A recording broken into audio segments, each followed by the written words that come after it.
8th class students, now we are going to discuss about contact forces. మీరు ఇంతకుముందు వీడియోలో field forces గురించి నేర్చుకున్నారు. The field forces are distance forces, also called distance forces.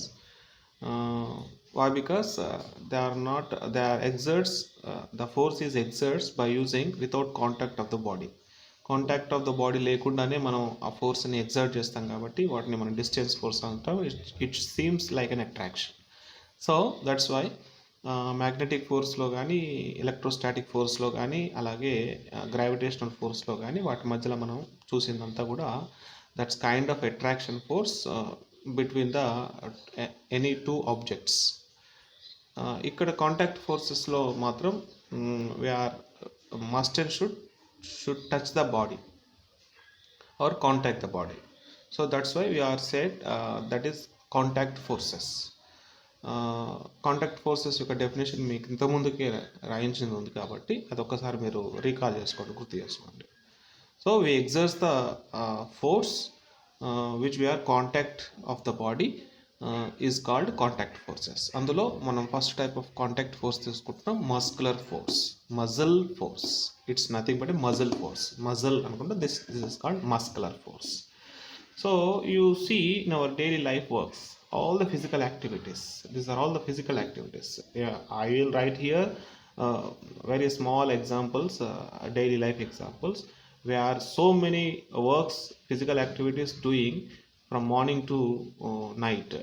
పొద్దున లేచి నుంచి రాత్రి దాకా చాలా ఫిజికల్ యాక్టివిటీస్ మనం చేస్తాం. అందులో కొన్ని మీ పుస్తకంలో ఉన్నాయో రాశాను, ఎందుకంటే మళ్ళీ మీరు బుక్ చదవాలి ఖచ్చితంగా కాబట్టి. సో బ్రష్ చేసుకునేటప్పుడు మీరు చూడండి, బాత్ స్నానాలు చేసేటప్పుడు, eating, writing, driving, walking, so many. మీరు ప్లేయింగ్ చేసేటప్పుడు, అదే ఏదైనా ఒక బుక్ని లిఫ్ట్ చేసేటప్పుడు, ఒక బ్యాగ్ని లిఫ్ట్ చేసేటప్పుడు, లేదా ఒక బాల్ని త్రో చేసేటప్పుడు, you takes so many physical activities in our daily life or the force you exerts the force while doing work, all this work with must and should you touch the object. ఖచ్చితంగా ఈ పనులన్నీ కూడా మీరు brushing చేయాలంటే బ్రష్ని తాకాలి, బ్రష్ని పట్టుకోవాలి. Okay, so bath చేయాలంటే కూడా అంటే వాటర్తో బాత్ చేయాలంటే కూడా మీకు తెలుసు, బకెట్ కదిలించడము, వాటర్ పైకి లిఫ్ట్ చేయడము. అంటే పట్టుకోకుండా, ఆబ్జెక్ట్ని పట్టుకోకుండా మనం ఈ వర్క్ చేయలేము. ఈ ఫిజికల్ యాక్టివిటీస్ వర్క్ అనేది మనం చేయలేము. మరి వీటన్నిటికీ మనం వాటి మీద ఫిజికల్ యాక్టివిటీ చేస్తున్నామనంటే ఎంతో కొంత బలాన్ని ప్రయోగిస్తున్నాం. వి ఎగ్జర్ట్ సంథింగ్, చిన్న పనైనా పెద్ద పనైనా మనము దాని మీద కొంచెం ఫోర్స్ని ఎగ్జర్ట్ చేస్తున్నాం. మరి ఆ ఫోర్స్ ఎక్కడి నుంచి వస్తుంది అన్నప్పుడు మన చేతికి, కాళ్ళకు, మన బాడీలో ఉన్నటువంటి మజిల్స్ ద్వారా వస్తుంది. So we have all muscles in our body. So the force which we exerts by using our body muscles, అంటే మన శరీరంలో ఉన్న మజిల్ అంటే కండరాల వల్ల మనం ఈ పనులు చేయగలుగుతున్నాం. So that's why this is called muscular force, is nothing but a muscle force. Okay, understand? So మీరు ఎన్ని ఎగ్జాంపుల్స్ అయినా మీరు ఫిజికల్ యాక్టివిటీగా తీసుకోవచ్చు. This is the muscle force. Okay, so what is the meaning of muscle? Muscle means the multiple bundles of muscle cells help together. కండరం అంటే ఏంటిది? కండర కణాల యొక్క ఒక గ్రూప్ని మనం మజిల్గా చెప్తాం. ఓకే, సో మజిల్ సెల్స్ అన్నీ ఒక దగ్గర కలిసి ఉంటే ఏర్పడేది muscle. So muscle is a multiple bundles, అంటే ఒక group of muscle cells held together. అవన్నీ కలిసి ఉన్న ఒక గ్రూప్ ఆఫ్ బండల్నే మనం మజిల్ అంటాం. మజిల్ సెల్స్ ఉంటాయి. So these are muscles normally arranged in such a way that as one group of muscles contract or shortens and other group of muscles relaxes or expands. అంటే meaning ఏంటిదంటే ఈ muscles అన్నీ కూడా, అంటే ఈ కణాలతో ఏర్పడిన muscles అన్నీ కూడా ఒక కండరము, మరో కండరము, ఒక మజిల్ ఇంకో మజిల్, దాంతో కాంటాక్ట్ అయిన ఇంకొక మజిల్, దాంతో రిలేటెడ్గా ఉన్న ఇంకో మజిల్, ఇట్లా అన్నీ ఒక సిస్టమేటిక్ వేలో అరేంజ్మెంట్ చేసి ఉంటాయి. అలా ఒక కండరము దానితో అటాచ్ అయిన మరో కండరము, అవి రెండు ఎలా ఉంటాయనంటే ఒకటేమో దగ్గరగా వచ్చినప్పుడు దానికి అటాచ్ అయి ఉన్న మరొక మజిల్ కొంచెం దూరంగా రిలాక్స్ అవుతుంది. కాంట్రాక్ట్ అంటే దగ్గరికి రావడం, కాంట్రాక్ట్ ఆర్ షార్టెన్స్ అంటే దగ్గరగా వచ్చేస్తాయి. ఆ మజిల్ సెల్స్ అన్నీ దగ్గరగా వచ్చేస్తాయి కాబట్టి కండరం ఇట్లా దగ్గరగా వచ్చేస్తుంది. ఒక కండరం దగ్గరికి వచ్చినప్పుడు దానికి ఆనుకొని ఉన్న ఇంకొక కండరము రిలాక్స్ అవుతుంది, అంటే ఇలా దూరంగా ఎక్స్పాండ్ అవుతుంది, రిలాక్స్గా మారుతుంది. సో అలా మజిల్స్ అన్నీ కూడా మన బాడీలో ఒక సిస్టమాటిక్ వేలో నిర్మించబడి ఉంటాయి, కన్స్ట్రక్ట్ అయి ఉంటాయి. So that's why the muscles are normally arranged in such a way that has one group of muscle. అంటే ఒక పద్ధతిలో కండరాలన్నీ మన శరీరంలో అలా ఉంటాయి. ఒక గ్రూప్ ఆఫ్ మజిల్స్ కాంట్రాక్ట్ అయితే దాంతో కాంటాక్ట్ అయి ఉన్న దానికి దగ్గరగా ఉన్న మరొక గ్రూప్ ఆఫ్ మజిల్స్ రిలాక్స్గా ఉంటాయి. కాంటాక్ట్ అన్న షార్టెన్ అన్న ఒకటే, రిలాక్స్ అన్న ఎక్స్పాండ్ అన్న ఒకటే. మీరు కాంటాక్ట్ వాడినప్పుడు ఇక్కడ రిలాక్స్ అని వాడతాం, షార్టెన్స్ వాడినప్పుడు ఎక్స్పాండ్ అని ఇంకో దగ్గర వాడతాం. ఫర్ ఎగ్జాంపుల్ మీ బుక్లో ఉన్న ఎగ్జాంపుల్ చెప్తాను. ఒక బాల్ని మీరు త్రో చేయాలనుకుంటే ఏం చేస్తారు? జనరల్గా ఆ బాల్ని ఇలా వెనక్కి లాగుతారు. ముందుకు పడేయాలంటే ఏం చేస్తారు? ఫస్ట్ ఆఫ్ ఆల్ మీరు దాన్ని ఇట్లా వెనక్కి లాగినప్పుడు మీరేం గమనించవచ్చు అంటే ఈ ఛాతి కండరాలు, చెస్ట్, ఈ ఫ్రంట్ సైడ్ ఉన్నటువంటి ఈ కండరాలన్నీ, ఆర్మ్కు ముందర ఉన్నటువంటి కండరాలన్నీ ఏమవుతాయి? It expands, right? So expands అవుతాయి అంటే రిలాక్స్ అవుతాయి, ఇలా దూరం జరుగుతాయి. వెనక్కి ముందుకు బాల్ పంపాలంటే ముందు ఏం చేస్తారు? వెనక్కి ఇట్లా తోస్తారు చేత్తో. సో అప్పుడు ఆ మజిల్ సెల్స్ అన్నీ కూడా ఇట్లా రిలాక్స్గా మారుతాయి. అప్పుడు రిలాక్స్ అయినప్పుడు మీరు ఈ షోల్డర్ యొక్క వెనుక భాగం, సో బ్యాక్ సైడ్ మీరు గమనించండి. అప్పుడు ఈ rare part of our body అంటే బ్యాక్ బాడీ, ఈ షోల్డర్కి వెనక భాగంలో ఉన్న బాడీ కండరాలని దగ్గరగా వస్తాయి. అంటే ఏమవుతున్నాయి? ఇవి ముందర భాగం ఎక్స్పాండ్ అయినప్పుడు వెనక భాగం షార్టెన్ అవుతుంది. ముందర భాగం రిలాక్స్ అయింది, వెనుక భాగం కండరాలన్నీ కూడా కాంట్రాక్ట్ అవుతాయి. అప్పుడు మాత్రమే మీరు ఫోర్స్ని ఎగ్జర్ట్ చేయగలుగుతారు ఆ బాల్ మీద. సో దిస్ ఇస్ ద అంటే మజిల్స్ అనేవి ఇలా పనిచేస్తూ ఉంటాయి. So that's why this is called muscle force. Okay childrens, I hope you all understand.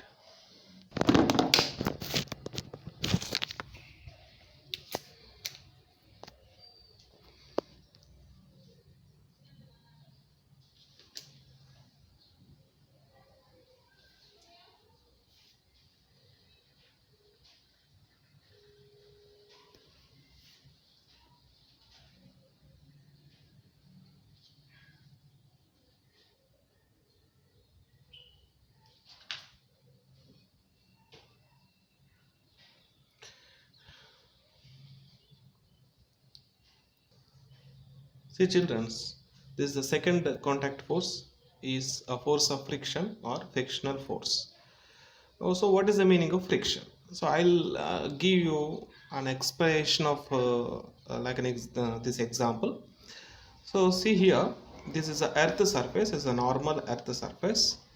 So I'll take a ball on the surface here. I exert some force on the ball. It is a pulse, right?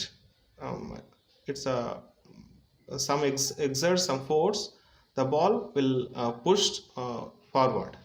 Okay, అంటే ఈ ball మీద నేను కొంచెం ఫోర్స్ని exert చేస్తేనే ball కదులుతుంది, right?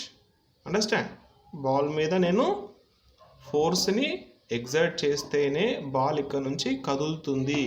The ball is move forward while I'm using or exerts the force on this. అంతవరకు until that the ball still steadily on the earth surface. So కొంత ఫోర్స్ని మనం ఎగ్జర్ట్ చేసినాం, పుష్ చేసినాం, అప్పుడేమవుంది? ఇది కొంచెం దూరం ఇలా వెళ్ళి, so normally the speed of this ball rapidly or gradually down. Okay, so ball యొక్క స్పీడ్ అనేది ఇక్కడ ఉన్నంతగా ఇక్కడ ఉండదు, ఇక్కడ ఉన్నంతగా ఇక్కడ ఉండదు, ఇక్కడ ఉన్నంతగా ఇక్కడ ఉండదు. ఎక్కడైతే స్పీడ్ ఆగిపోతుందో అది ఇక్కడ స్టాప్ అయిపోతుంది.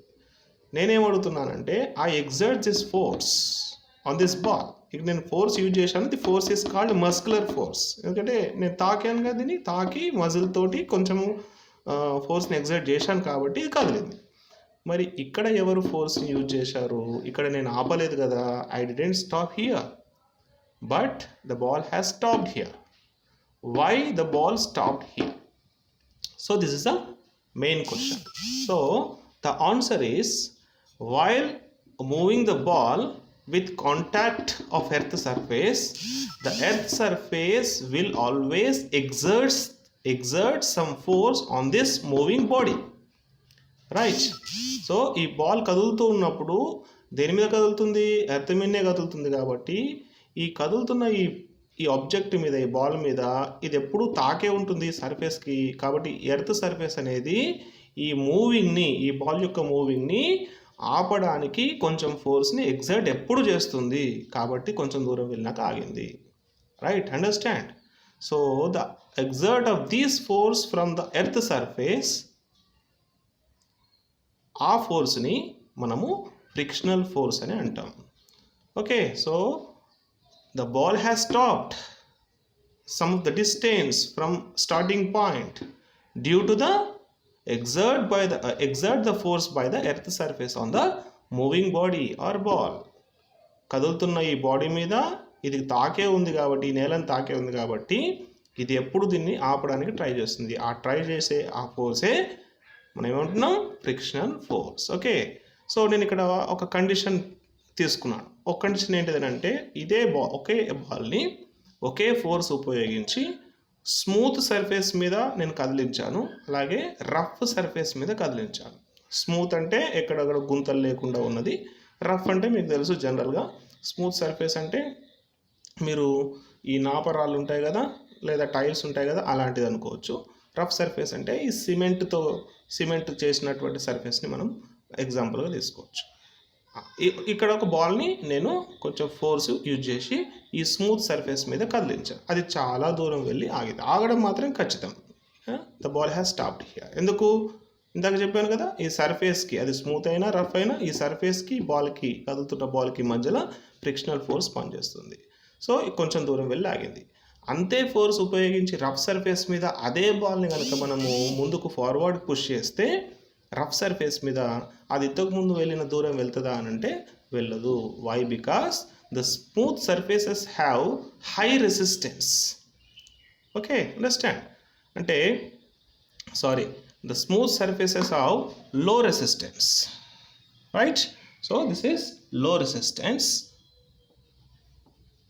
this is high. I write wrongly. Okay, high resistance. Understand? స్మూత్గా ఉన్న సర్ఫేస్లో రెసిస్టెన్స్ అంటే ఏంటిది? ఆగిపోవడం. ఆగిపోవడం అనేది తక్కువగా ఉంటుంది, ఆపడం అనేది తక్కువగా ఉంటుంది. ఏది ఆపుతుంది ఇక్కడ? సర్ఫేసే కదా. So smooth surfaces have low resistance. Low resistance means low friction. Friction తక్కువగా ఉంది. That's why the ball moving so long means high distance. Whenever you will take the same force exerts on the same ball in the rough surface, but the rough surfaces have high resistance. ఎక్కువ resistance ఉంటుంది. ఎక్కువ resistance ఉంటే ఆ బాల్ని తొందరగా ఆపేస్తుంది. So it moves normally. you compare from this image, it is it going to small distance, right? So that's why the ball is moving low distance than this, right? కాబట్టి ఇది తక్కువ దూరం వెళ్ళి ఆగిపోతుంది. సో మీరు గుర్తుపెట్టుకోండి, రఫ్ సర్ఫేస్కి ఫ్రిక్షన్ ఎక్కువగా ఉంటుంది. ఏ కారణము? High friction due to high resistance. Smooth సర్ఫేసెస్కి తక్కువ రెసిస్టెన్స్ ఉంటుంది కాబట్టి ఎక్కువ దూరం కదులుతుంది. So friction is the resistance force to moment of a body over the surface of another body. కాబట్టి ఇప్పుడు ఫ్రిక్షన్ ఫోర్స్ కూడా ఖచ్చితంగా కాంటాక్ట్లో ఉన్నప్పుడు మాత్రమే పనిచేస్తుందని అర్థమవుతుంది. ఇప్పుడు ఇక్కడ ఈ బాల్ మీద బాల్ అనేది సర్ఫేస్కి, అది స్మూత్ కానీ రఫ్ కానీ కాంటాక్ట్ లేకపోతే ఈ బాల్ మీద ఈ సర్ఫేస్ యొక్క ఫోర్స్ పనిచేయదు. కాబట్టి రెండు ఖచ్చితంగా కాంటాక్ట్లో ఉండాల్సిందే. So that's why frictional force is a contact force. Have you any observed so many physical activities in our daily life? మీరు బైసికల్ని నడుపుతూ ఉన్నప్పుడు కూడా ఈ అబ్జర్వ్ చేస్తారు. పెడల్స్ మీద ఫోర్స్ని ఎగ్జర్ట్ చేసి ఆపేశారనుకోండి, కొంచెం దూరం వెళ్ళినక్కడ బైసికల్ ఆగిపోతుంది. వై? బికాస్ టైర్కి కింద ఉన్న సర్ఫేస్కి మధ్యలో ఫ్రిక్షనల్ ఫోర్స్ పనిచేసి మూవింగ్ బాడీ, అంటే నువ్వు బయట నుంచి ఇంకా ఎగ్జర్ట్ చేయకపోతే ఆ మూవింగ్ బాడీ మీద ఎర్త్ సర్ఫేస్ అనేది ఫ్రిక్షన్ ఫోర్స్గా పనిచేస్తుంది కాబట్టి బైసైకిల్ ఆగిపోతుంది. మీరు ఎప్పుడన్నా మీకు అనుభవమైందా అరటి తొక్క మీద కాలు వేసి జారిపోవడం, ఆ తర్వాత స్మూత్ సర్ఫేసెస్ మీద నీళ్ళు ఉన్నప్పుడు ఆయిల్ ఉన్నప్పుడు కాలు జారి స్లిప్ అవ్వడం. So you have you any feels that? మీరు ఎప్పుడన్నా గమనిస్తే మీకు అది అర్థమవుతుంది. ఎందుకంటే స్మూత్ సర్ఫేసెస్ యొక్క ఫ్రిక్షన్ తక్కువగా ఉంటుంది కాబట్టి మీరు ఈజీగా స్లిప్ అయిపోతారు. ఓకే, సో ఆ యాక్టివిటీస్ అన్నీ కూడా మీ బుక్లో ఉన్నాయి. ఒకసారి యాక్టివిటీ 6, 7, యాక్టివిటీ 8 ఇవన్నీ మీరు అబ్జర్వ్ చేస్తే you know that force of friction. So this kind of force of friction I hope you all understand. So దీని గురించి మనం సెకండ్ లెసన్లో ఇంకా బ్రాడ్గా నేర్చుకుంటాం. So this is the definition of frictional force. Frictional force అనేది ఎప్పుడు కూడా మూవింగ్ బాడీ మీద పనిచేస్తుంది. అలాగే మూవింగ్ బాడీ ఖచ్చితంగా అది కాంటాక్ట్ అయి ఉండాలి. Okay, so this is called frictional force. See children, this is another contact force is normal force. So what is the meaning of normal? Normal అనేది చెప్పుకునే ముందు you see this diagram. So this image, this picture చూడండి. This is a table. I put a box. మీ బుక్లో text బుక్లో ఒక బుక్ని ఉంచాడు. So ఇక్కడ మీరు బుక్ అనుకోండి, బాక్స్ అనుకోండి. So why the book remains on the table? Why it not falls down?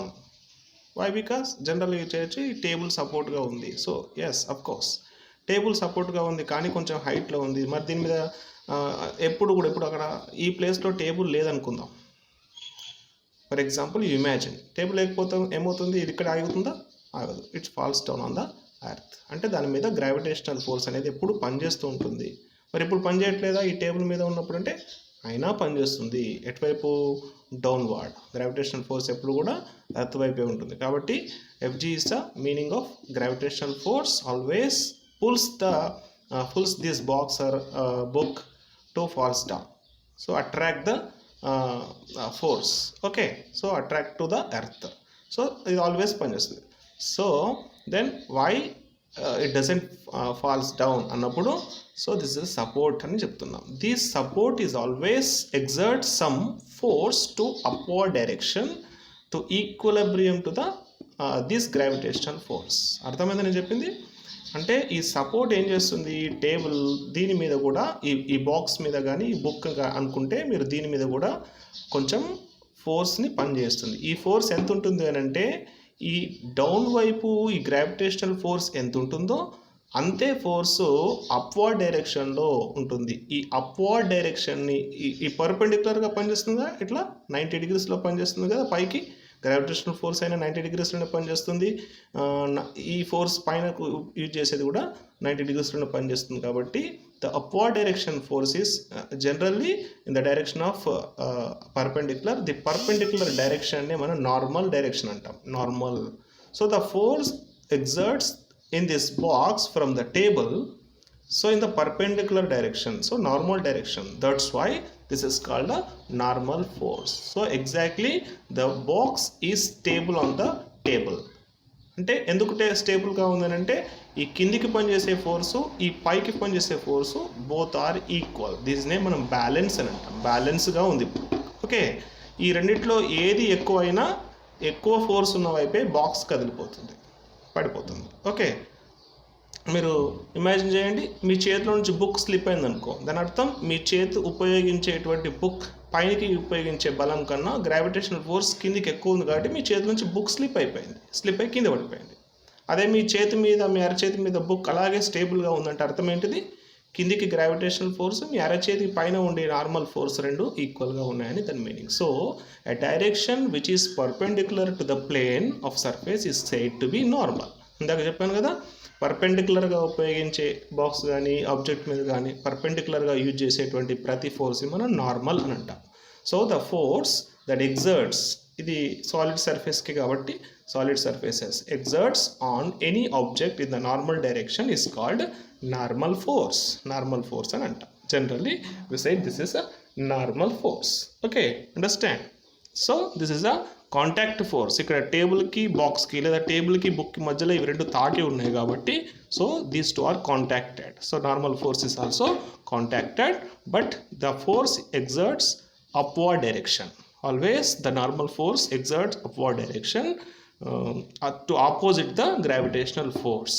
Okay, అర్థమవుతుంది కదా. ఎప్పుడు కూడా నార్మల్ ఫోర్స్ పైకి ఎగ్జర్ట్ అవుతుంది, అది గ్రావిటేషనల్ ఫోర్స్కి ఎగ్జాక్ట్గా ఆపోజిట్గా ఉంటుంది. Right dear childrens, in the normal force you see these two diagrams. Again I draw the picture before I said.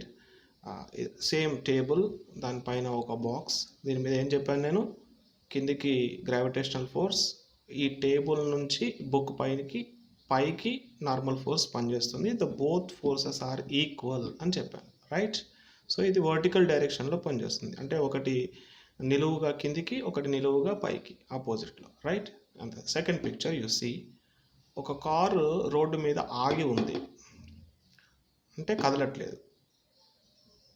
Engine ఆన్లో ఉన్నప్పటికీ, అంటే ఇంజన్ ఫోర్స్ పనిచేస్తుంది ఈ డైరెక్షన్లో, కానీ కదలట్లేదు. Why? Because the same force, engine force ఎంత ఉందో అంత ఫోర్స్ ఈ సర్ఫేస్ నుంచి ఆపోజిట్ డైరెక్షన్లో ఉంది. ఒక కదలాలనుకుంటున్న కారు లేదా కదులుతున్నటువంటి ఆబ్జెక్ట్ మీద ఆపోజిట్ డైరెక్షన్లో పనిచేసేటువంటి రెసిస్టెన్స్ ఫోర్స్ని మనం ఫ్రిక్షనల్ ఫోర్స్ అన్నాం కాబట్టి, so car is still stable on the floor. Right, so అప్పుడు మనం ఉపయోగించే ఇంజన్ ఫోర్స్, దానికి ఆపోజిట్లో వచ్చే ఫ్రిక్షనల్ ఫోర్స్ రెండు ఈక్వల్గా ఉన్నాయి. So what is the meaning of this minus here and here? So the minus tells us the direction of force. కేవలం ఈ మైనస్ మన డైరెక్షన్ని మాత్రమే తెలుపుతుంది, దిశను మాత్రమే, దిక్కును మాత్రమే తెలుస్తుంది. FG అనేది ఏదైతే ఉందో గ్రావిటేషనల్ ఫోర్స్ కిందికి ఉంది, కానీ నార్మల్ ఫోర్సు దీనికి ఆపోజిట్లో ఉంది, అంటే పైకి ఉంది అని చెప్పడమే, ఆపోజిట్లో ఉంది అని చెప్పడమే మైనస్ యొక్క ఉద్దేశం. ఇక్కడ కూడా అంతే. చూడండి, ఇంజన్ ఫోర్స్ అంటే కార్ అటు వెళ్ళాలి, ఇంజన్ ఫోర్స్ అటువైపు పనిచేస్తుంది, దానికి ఆపోజిట్లో ఫ్రిక్షనల్ ఫోర్స్ అనేది ఉంది. So F is equal to, కానీ ఎలా ఉన్నాయి, రెండు కూడా ఈక్వల్గా ఉన్నాయి. అంటే ఈ పైకి కిందికి పనిచేసే ఈ వాటి యొక్క కెపాసిటీ ఫోర్స్ ఈక్వల్ ఉంది, ముందుకు వెనక్కి కదిలేసే ఫోర్స్ కూడా ఈక్వల్ ఉంది. So that's why the book is stable on the table, the car is stable on the floor. Right, అర్థమవుతుంది కదా, అందుకే ఆగి ఉన్నాయి అవి. లేకపోతే ఈ ఫోర్స్ రెండిట్లో ఏది ఎక్కువైనా ఆ ఎక్కువ ఉన్న బలం వైపు అది వెళ్ళిపోతుండే. ఇది కూడా అంతే. ఒకవేళ ఈ ఫ్రిక్షనల్ ఫోర్స్ కన్నా ఇంకెక్కువ ఇంజన్ ఫోర్స్ యూజ్ అయితే కార్ ముందుకు వెళ్ళిపోతుంది, కానీ ఇవి రెండు ఈక్వల్గా ఉన్నాయి కాబట్టి కార్ స్టేబుల్గా నిలిపిపడ్డది. దీన్నే మనము ఈక్వలిబ్రియం అని అంటాము. అంటే ఇక్కడ ఏంటి, ఈ రెండింటి యొక్క ఫోర్స్ యొక్క ఫలితము ఏమీ లేదు, zero. So the net force is zero here, అందుకే బుక్ టేబుల్ మీద ఉంది. హియర్ ఈజ్ ఆల్సో కార్ యొక్క నెట్ ఫోర్స్ జీరో, అందుకే కార్ స్టేబుల్గా ఉంది. నెట్ ఫోర్స్ని ఎలా వాడుతున్నాం మనము, ఎన్ని ఫోర్స్ అయితే పనిచేస్తున్నాయో అన్ని ఫోర్స్ యొక్క మొత్తాన్ని, నెట్ అంటేనే టోటల్. రైట్, టోటల్ ఫోర్స్ అన్నిటినీ క్యాలిక్యులేట్ చేస్తే జీరో వచ్చింది. రైట్, సో ఇక్కడ కూడా ఈ రెండింటిని క్యాలిక్యులేట్ చేస్తే జీరో వచ్చింది. సో రెండు సేమ్ ఉన్నాయి కాబట్టి అది జీరో వచ్చింది, net force is zero. So the two forces are equal magnitude అంటే ఈ ఫోర్స్ ఎంత పనిచేస్తుందో ఈ ఫోర్స్ కూడా అంతే పనిచేయడము, ఈక్వల్. మ్యాగ్నిట్యూడ్ అంటే అంకె అని అర్థం, meaning the figure. Right, so number. So equal నంబర్గా ఈ ఫోర్స్ ఎంత ఉందో, ఇది ఫర్ ఎగ్జాంపుల్ ఇది 2 న్యూటన్లు ఉంటే ఇది కూడా 2 న్యూటన్లు, ఇది ఒక 5 న్యూటన్లు ఉంటే ఇది కూడా ఒక 5 న్యూటన్లు. న్యూటన్స్ ఏంటి అంటే ఫోర్స్ యొక్క మెజర్మెంట్ యూనిట్స్. రైట్, న్యూటన్ నేను తర్వాత చెప్తాను దాని గురించి. ఓకే, సో రెండు ఈక్వల్ మ్యాగ్నిట్యూడ్గా ఉండి and acting in opposite direction. So the minus tells us direction, acting on opposite direction, అది వర్టికల్గా కానీ హారిజంటల్గా కానీ acting on opposite direction.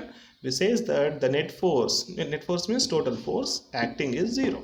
So అక్కడ నెట్ ఫోర్స్ ఏమీ లేదు అని అర్థం, అందుకే ఆ బుక్ కదలకుండా అక్కడనే ఉంది, ఆ కార్ కదలకుండా అక్కడనే ఉంది. So this is a normal force, వర్టికల్గా హారిజంటల్గా మనకు ఇక్కడ చూపించవచ్చు. ఇది ముందు మనకు ఉపయోగపడుతుంది. Okay, understand children's?